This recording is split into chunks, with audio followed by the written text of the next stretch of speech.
Well, the UAW taking lots of heat today, not for owning necessarily a $33 million lakefront retreat in Michigan, although they do, but for reportedly failing to pay the proper taxes on the place. Our next guest says the union is draining his county of much-needed funds. Dennis Lennox joins me on the phone. He is the drain commissioner of Sheboygan County, Michigan. What's the exact story here, Dennis? I mean, what is the UAW not doing? Well, you know, it's really a shame the UAW supported a presidential ticket who said it's patriotic to pay your taxes. Yet, for whatever reason, the UAW, whenever they get their tax bill from local government, decides to take the local government to court to try to save every penny and dollar they can. It just doesn't make sense. You know, can you tell us a little more about this retreat? I didn't know anything of it until yesterday when the story came out. I mean, we got a union here that is pressing for bailouts for their parent companies, and yet they're sitting on a property that we say at $33 million. I mean, what is the true value of this lakefront resort?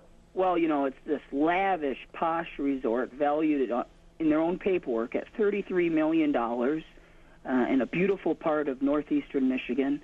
You know, the average person can't even afford to go there and enjoy its amenities that are open to the public. It's so expensive. But it's funny because in their own filings with the local government, they try to claim it's only worth $12 million, maybe $13 million.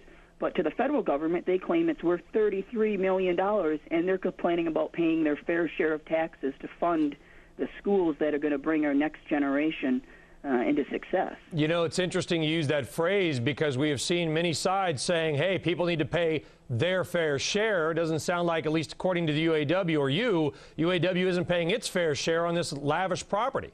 No, whenever we assess the UAW their fair share of taxes, the level of taxes that everybody else in the county is paying, they take the local government to tax tribunals and force everybody to shell out even more money to defend themselves in court. It's outrageous. These schools are funded by property taxes. In fact, right around this resort, 8% of the school-age children live in poverty.